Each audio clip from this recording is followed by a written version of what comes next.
Welcome into episode 33 of the Godly Young Men podcast. We are back today talking about taking financial responsibility. Talking about money. Money is, it's a lot of things. And this is on the back end of Andrew Tate's episode last week. We wanted to talk about the masculinity guru. There's a lot to be said about the man. We could have gone a lot further. But the thing that's key in his life is how much he loves money. Yep. Like he works hard, 18 hours a day or whatever he says. Wealth is his goal. Wealth is his goal. And he proudly states that. He is not shying away from the fact that money is his goal, wealth is his goal, status and everything else that goes along with it, the competition of making all the money. So we talked about that. But now we kind of want to take the alternate perspective. Okay, we know that's wrong. We know that that's not the end of all things, and we know that from Ecclesiastes. We talked about that. We're going to look at that. We're going to dig into the Bible with some scriptures about it. But we also think there's some really important key points that sometimes get forgotten, specifically for godly young men, concerning money. Yeah, because, again, we know the Andrew Tate thing is not great, and so how should a godly young man view money? That's what we want to talk about today, because money is a big deal to guys. Like, anybody who tries to deny that is fooling themselves. Right. Like, money is a big deal to guys. There is a competition factor of...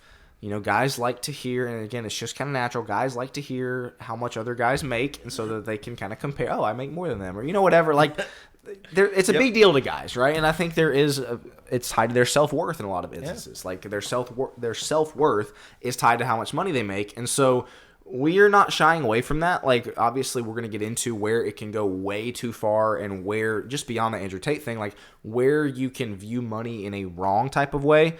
But it's not wrong for guys to think about money. Guys think about money a lot. It's a big deal. And so we wanted to devote this episode to that. Anything else you wanted to add to that? Money represents a lot of things. It represents freedom. Money represents security. Money represents, it represents ego or status or whatever you want to say. And we're not here to say that money should only represent, what you can do with it for God. Like, that's a piece. That's a part of it. But money is not a bad thing. And so let's face this too, money will be, this is for 15 to 25 year olds, money will be a huge part of your life for the rest of your life. Yes, it will. Like, it is not just some small, obscure, like, little piece of your life that doesn't get a lot of, no, this is a huge deal, because what job you take is going to involve how much money you make. Whether or not you can provide for your family is going to involve how much money you make. What house you buy. Whether or not you can retire, what kind of cars you drive, if you can drive reliable cars. Like, money is a huge aspect of life, and so we're 33 episodes in now. We feel like we need to talk about it because it's a really big deal for guys. Joe, get us into this first point that we both very strongly believe that maybe sometimes the church as a whole maybe gets a little wrong. Yeah. It's not wrong to want money. Let's just say it. Yep. It's not wrong to want money. We've turned wealth into something unrighteous. It's more, you're almost more pious, you're more holy to be dirt poor and, sister so-and-so, she just can't afford. Like, that doesn't make you holier than the next guy, and we demonize the rich so much in our culture that you take the 1%, Bernie Sanders, who demonizes the people that make a lot of money.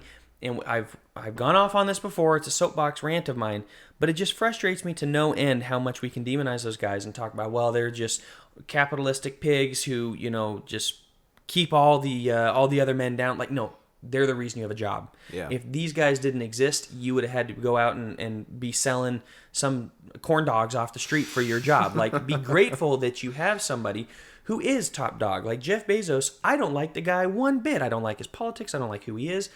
But let's be honest, he employs how many jobs did he create? Tens of thousands of people based on the fact that he started this company. And so we just wanted to start. First thing, it's not wrong to want money. Because a lot of you young guys, I know, look at your future and you're like, I want to make a lot of money. I want money.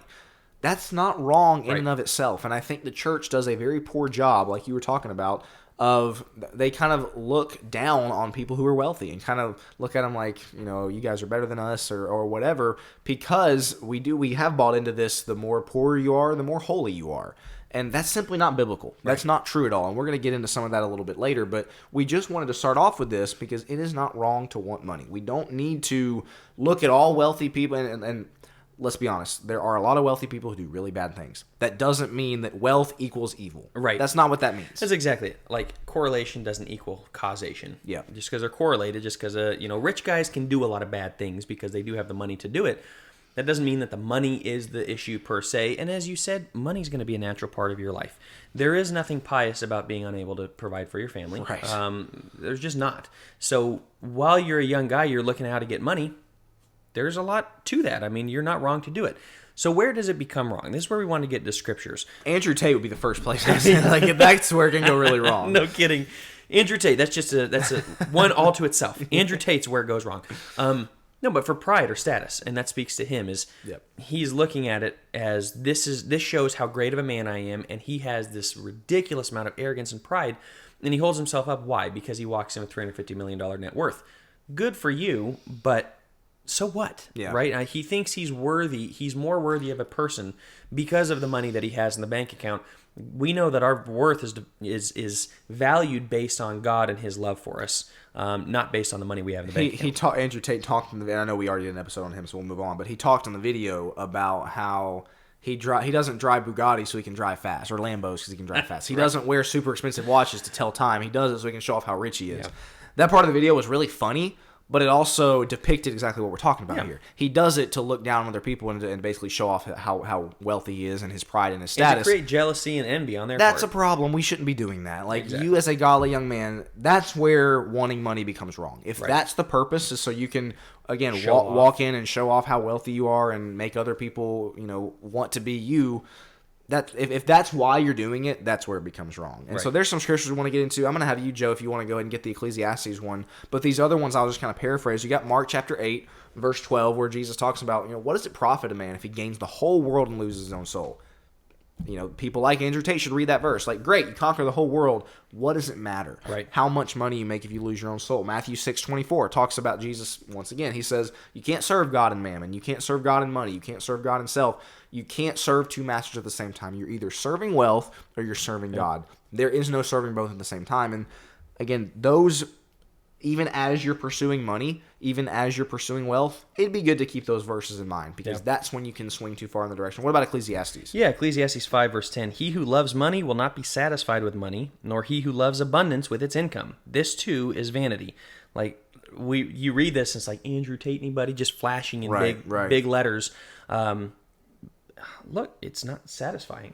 Like, ultimately, we know that it's not going to be. 1 Timothy 6:10. This is one that gets majorly misquoted all the time. Money's the root of all sorts of... No, it's the love of money, and love of money is the root of all sorts of all kinds of evil. All sorts of evil. It's not the root of all evil. You can just get into real problem. Men have shipwrecked their faith, he's going to say. Yep. And he specifically gives examples to Timothy of like, hey, Timothy, make sure that you have a proper relationship with money. 1 Timothy 6 is a great place to go to about your relationship with money. Like exactly. He's not telling Timothy, don't worry about money, don't think about money, anything like that, as much as he's saying, you guard yourself and be very careful, because this can lead to all sorts of evil. Like this love of money, because it leads to pride, it leads to arrogance, it leads to envy and jealousy, and who knows what else in your pursuit of trying to get money. That's clearly wrong. Right. And we would be remiss if we didn't cover this stuff. I mean, Hebrews 13, verse 5. It's interesting. Go to Hebrews 13, 5, verse 5 real quick, because I was looking this verse up before, and I think ESV has something different where it's like, don't let your life be consumed by the love of money or something like that. And that's not what New King James had, covetousness. So I was curious about what... this is NASB 95. Make sure that your character is free from the love of money, being content with what you have. For he himself has said, I will never desert you, nor will I even, ever forsake you. So there you go. I mean, that's another one where it's like, make sure that's not your only pursuit. Again, it's not wrong to want money, but this is where it can go off the rails. And listen, a lot of guys do take it off the rails. Like, and unfortunately, a lot of guys in the church don't have really good role models for money. And so I would encourage you, before we move on to number 2 here, Joe, I'll let you get into that with the Proverbs verses here, but find good money role models. Find good financial role models, guys that you look at and, maybe they're really wealthy, maybe they make a lot of money, but they, they're not arrogant about it. They don't flaunt it. They're not the type that's going to shove it in your face. Find those guys and learn from them. Find guys who know how to take care of their family. One of the points we're going to get into later is about taking financial responsibility for the sake of your family. That is a skill that, in my opinion, needs to be taught. Like, it's not something people just get by osmosis and just kind of figure out. You have to be taught that. And so we'll talk about it here. That's what we're here for, of course. But find people in your life who can talk to you about this kind of thing. But, Joe, get us into number 2. So number 1 was, it's not wrong for us as godly young men to want money. What's number 2? Yeah, number 2, the Bible talks positively about wealth and working hard. That, once again, we swung the pendulum in our culture and in our Bible teaching today and in the sermons and everything else of like, man, you really just shouldn't want money. And money, the root, yes, love of money can be very wrong. It's the root of all sorts of evil, right? We should be free from the love of money. At the same time, the Bible does have some very positive things to say about it. Proverbs 13:11 says, wealth obtained by fraud dwindles, but the one who gathers by labor increases it. Pretty positive. Yeah, pretty positive. Verse 22, that same chapter, Proverbs 33. A good man leaves an inheritance to his children's children, and the wealth of the sinner is stored up for the righteous. Talk about leaving an inheritance for your kids. Having money, something to leave for your kids. That would assume you have something to leave. Right. That you have actually gained wealth. We have Proverbs 10:22 on here as well. It is the blessing of the Lord that makes rich, and he adds no sorrow to it. When we're rich, we realize it's a blessing from the Lord. It's not wrong to be rich. We just have to give glory to God. We have to recognize where it comes from. And this is where, going back to that Matthew passage, 6:24, we can't serve God in wealth. We need to recognize when we have wealth, we ought to be willing to give it up for God, which is the rich young ruler. Yep. We've got to be willing to turn it over to God. We ought to be willing to use it for his glory, and we ought to give him glory and honor and praise for him blessing us with that. Right. As you're going to Proverbs 3, which is the last one we have on here, I want all of our listeners to consider all of the guys in the Old Testament, all of the righteous men who were incredibly wealthy. Abraham was a really wealthy guy. Yes, he was. Job, we know in the Old Testament, was very wealthy. Obviously, the kings. David was really wealthy. We know that Joseph was second in command in Egypt. Daniel ends up climbing the ranks as Exactly. well. Yeah. Like most of the guys in the Old Testament that were righteous men of God had great possessions. Jacob, Isaac, all people like that. Did they get some other things wrong? Sure. But it wasn't as if the only people who followed God in the Old Testament were these lowly, poor, guys that could barely put food on the table. Right. No, the Bible talks, the Old Testament talks about how they had a multitude of flocks and herds and livestock, which is how wealth was measured back then, silver and gold. Yep. Like, these guys were well off. They were very wealthy. Oh, yeah. Abraham is given from, even after he lies, different discussion, different day, but he's given more wealth. Yeah. Melchizedek and with Abimelech and with Pharaoh. Like, he just accumulates wealth wherever he goes, and you never see, like, how could you, Abraham? Yeah. That's terrible. You should he's just reprimanded stop. for it. Like, yeah, no, he's not reprimanded. It's like, you're blessed by God. Good for you. This is what I'm giving you, and obviously everything else with the generations. But Proverbs 3:9-10 says, honor the Lord from your wealth and from the first of all your produce. So your barns will be filled with plenty, and your vats will overflow with new wine. He doesn't say don't have wealth. He says honor the Lord with your wealth. Right. Use it for good. Make sure that you have a proper working relationship with money, that you're not using it for pride and arrogance and letting that take you away. But we're talking, this is Solomon. This is the richest man to ever live. Like, he had everything. The wisest and the richest, he had all. And what's he saying? Use it for God. Honor God with what you've been given. Your brother Jack has made the point before that, and he hasn't quite said it like this. This is how I'll say it, but he's the one that kind of inspired this, is that you can make a pretty credible case that the Bible is not a big fan of wealth if Proverbs didn't exist.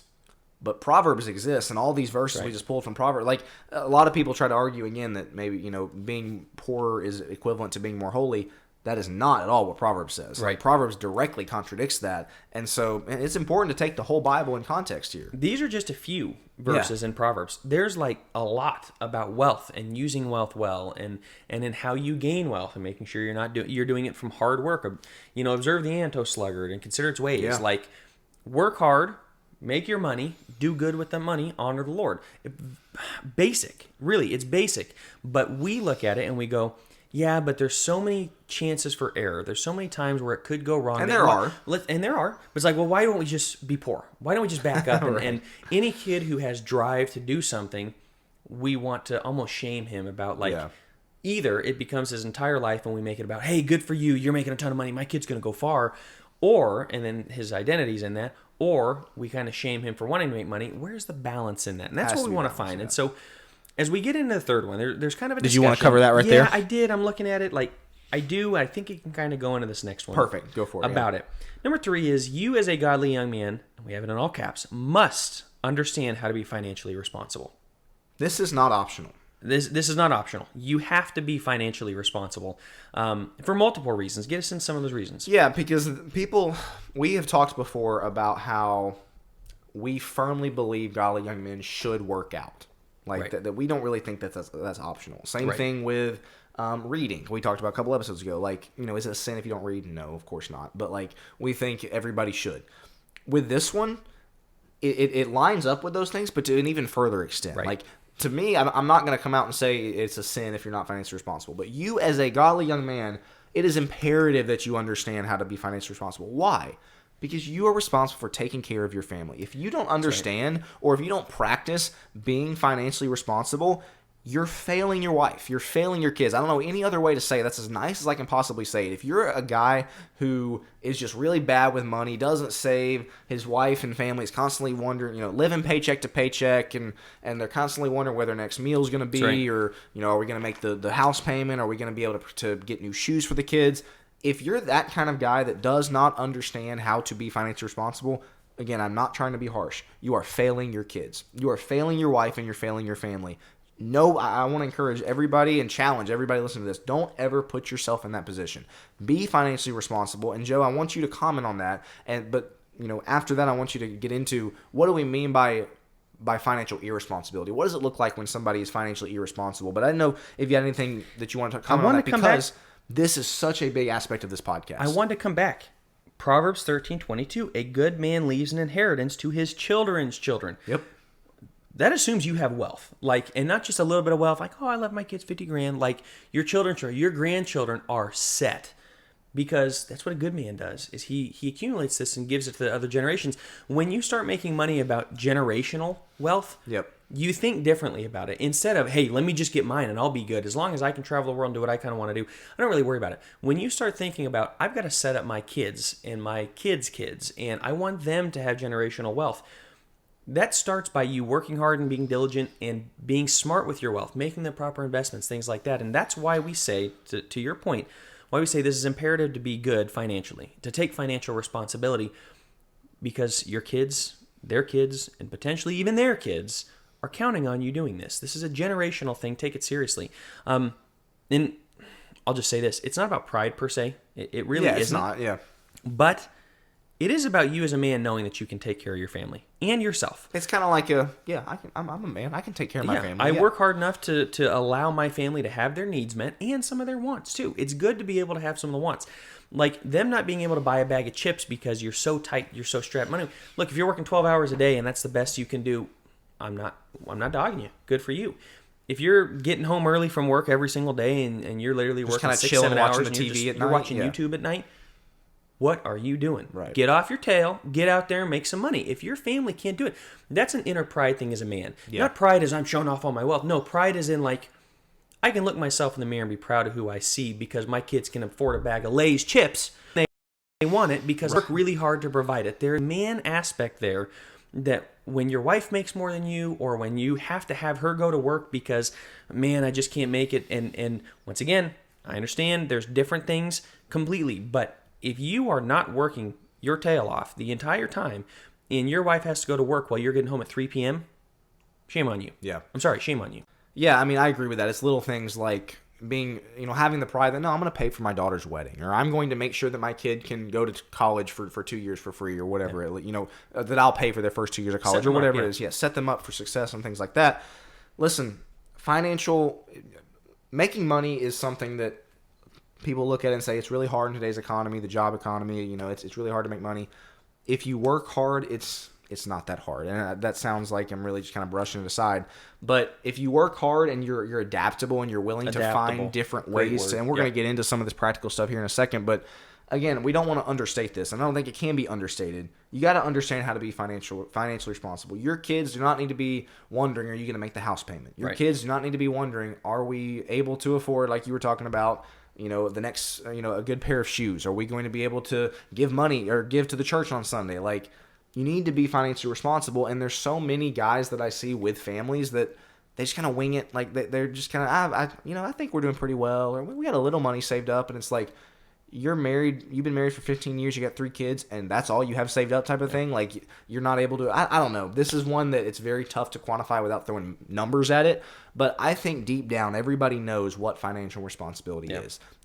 Do you handle your money well? Are you responsible with it, or are you not? That's pretty clear to see, I guess I would say. I think if you are not handling it well, if you're handling irresponsibility, a lot of materialism, a lot of stupid investments, dumb purchases, things like that you could be, or you're just not putting any away in savings. You're not thinking about savings. You're not thinking about the future. That's financial irresponsibility.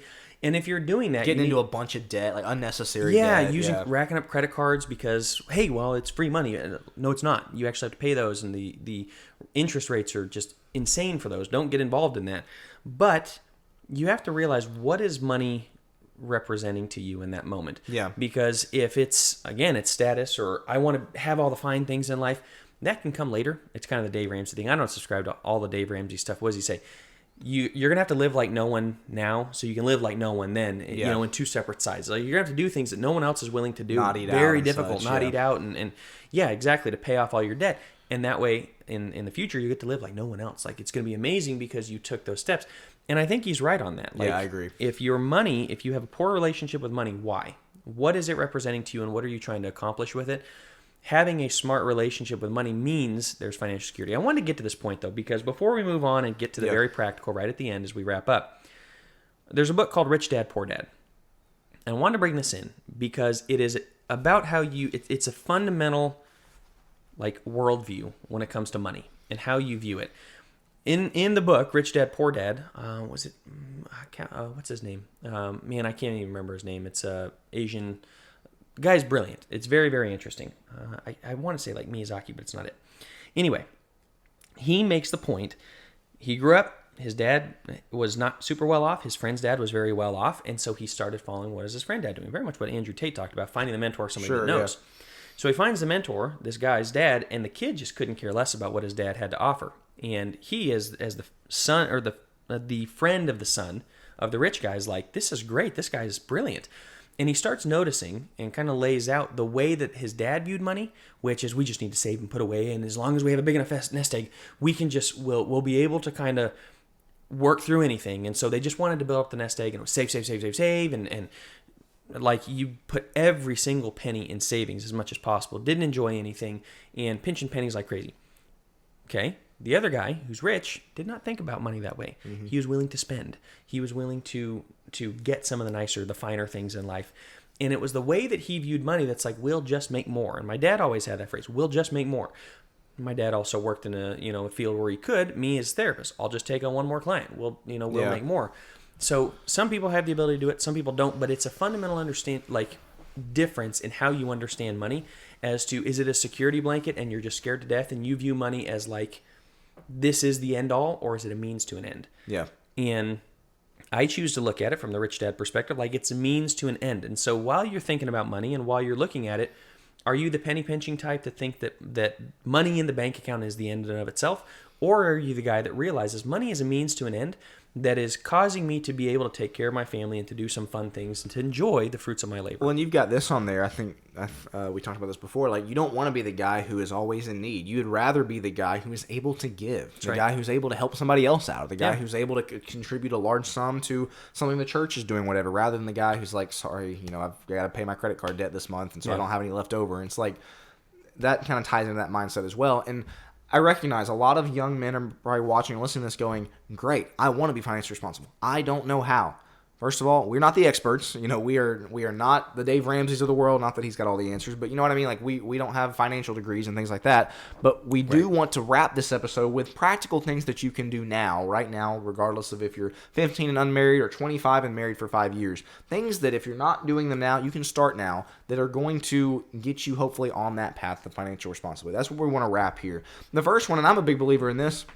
I got to say, I don't know how big of a believer Joe is in this, but I'm a big believer in budgets. Like, learn how to keep a budget. And you definitely should. People, we'll get your take on it here in a second. But, like, people hear budget and they think, oh, that's just like spending limits and restrictions on what I can spend. And in a way it is, but the way that I tend to view it is more of like, I want to know where my money's going. Yeah. I want to control where like so many people, they have no idea where all their money's going. Yeah. Like, the check comes in, they spend it all. It's like, where did it all go?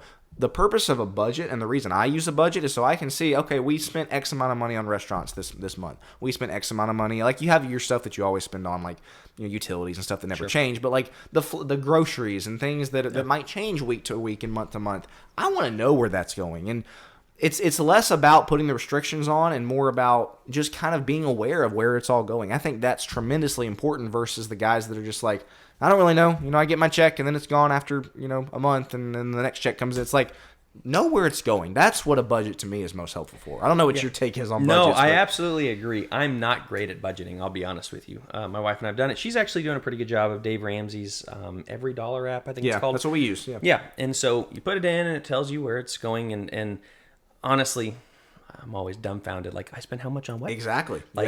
Holy cow. But that's why it's important. So we're not great at it. That's something we're working on. Specifically, real quick, I'm sorry, with something as little as like you can look at your bank account and know how much money you're bringing in every single month. Then you can also look and see, specifically if you're using a lot of card transactions, how much money are you spending every month? Yeah.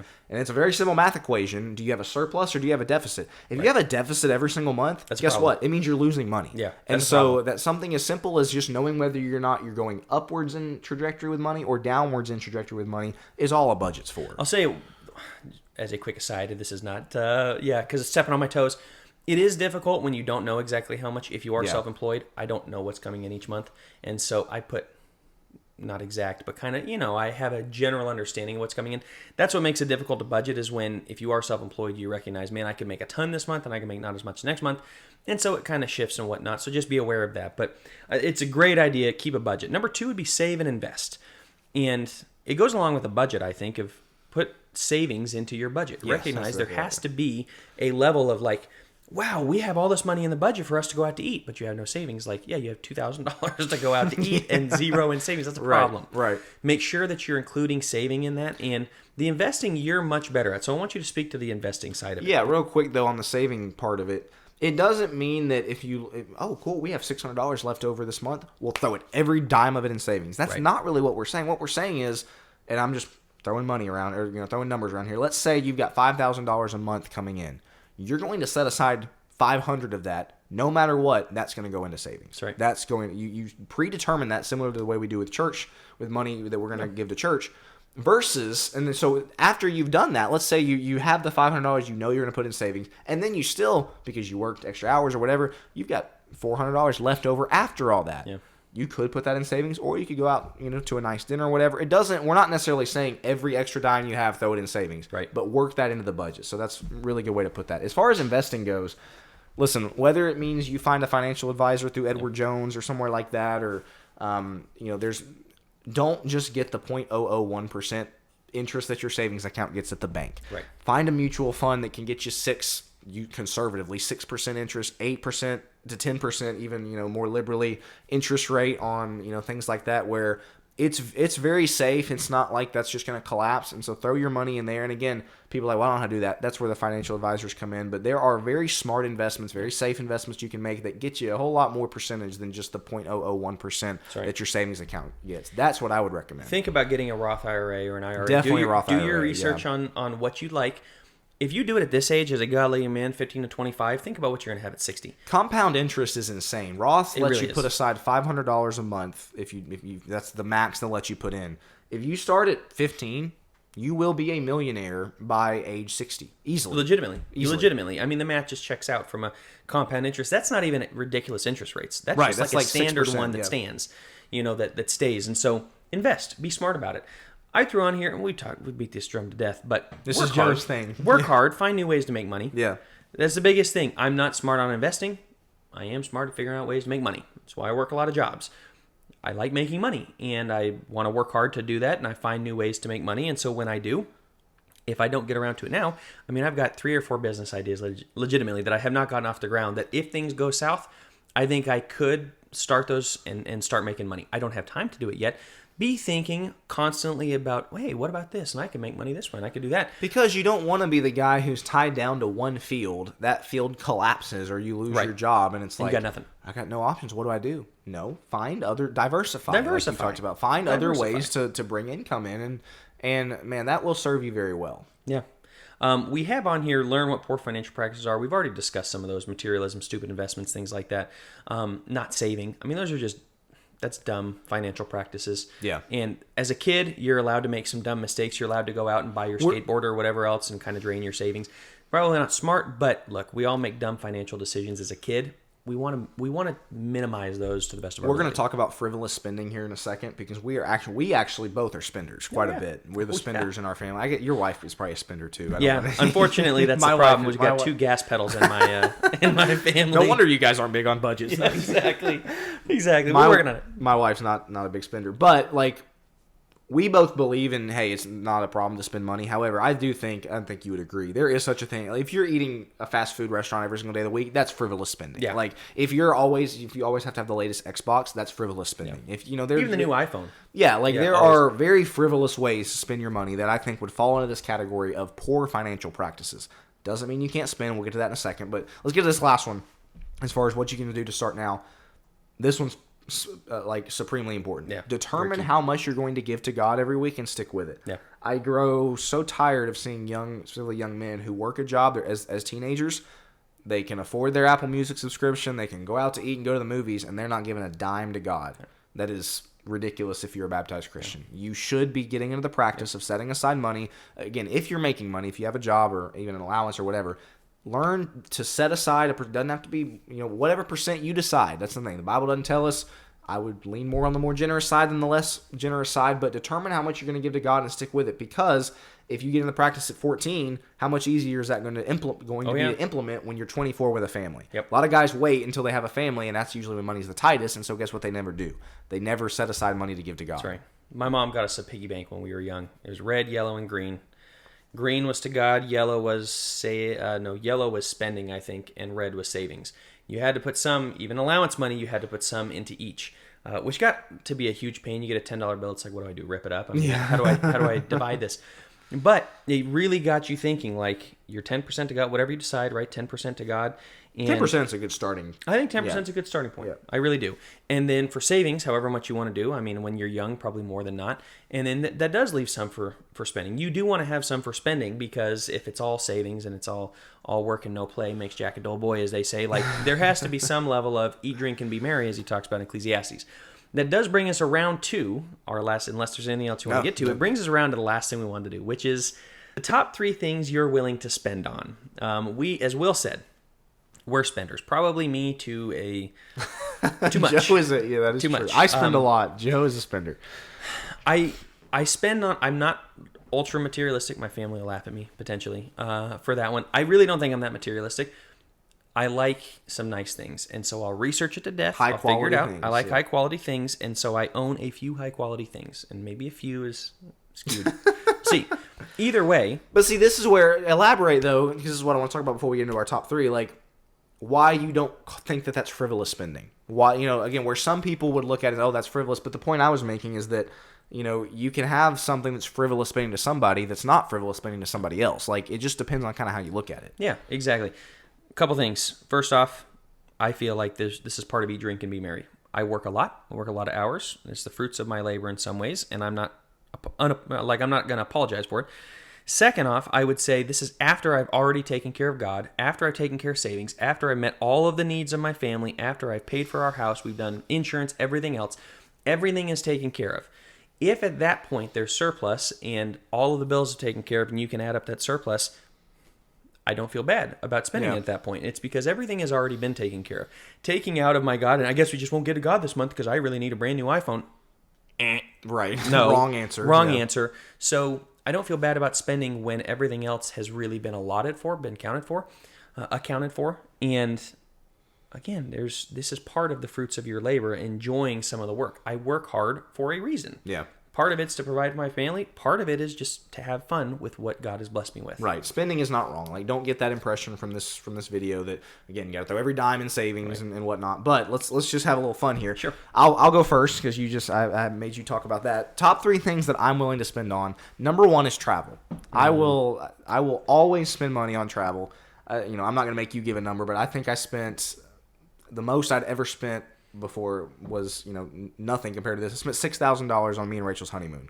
when I was 19 at the time, without an amazing job or anything, that was a lot of money. That's a lot of Guess money. what? I don't regret that at all. That's right. I'd never look That's back at that and go, man, I really wish I hadn't spent that much money. No, that was our honeymoon. Like, those are things that you have to be willing to spend on. Even now, vacations. Like, we've been on vacations together. I'm not really looking at the prices on the menu when we're going out to eat. I'm not going to vacation if I have to. Exactly. So, I will spend money on vacation. Number 2, I would say nice meals, and that kind of ties into it. But, like, I do not mind spending money on nice meals. This is not for everybody. A lot of people are like, I'll just take the bare minimum. I like to have a really nice steak dinner. I like to go out for nice seafood, whatever it is. I do not mind. Can't do it all the time, obviously. Cannot do it every week. But, we've shared some really nice meals together. We're not looking at the prices. Like, that's something that's fine to spend money on. Number 3, I would say, for me would be gifts for my family. Like, gifts for Rachel for Christmas. We did I'm not going to give numbers here, but last, I think 2 years ago, we had gone crazy the year before. Now, okay, we've got to set a budget. We can't go crazy this year on, buying each other gifts. And we both said we're going to spend this much on each other.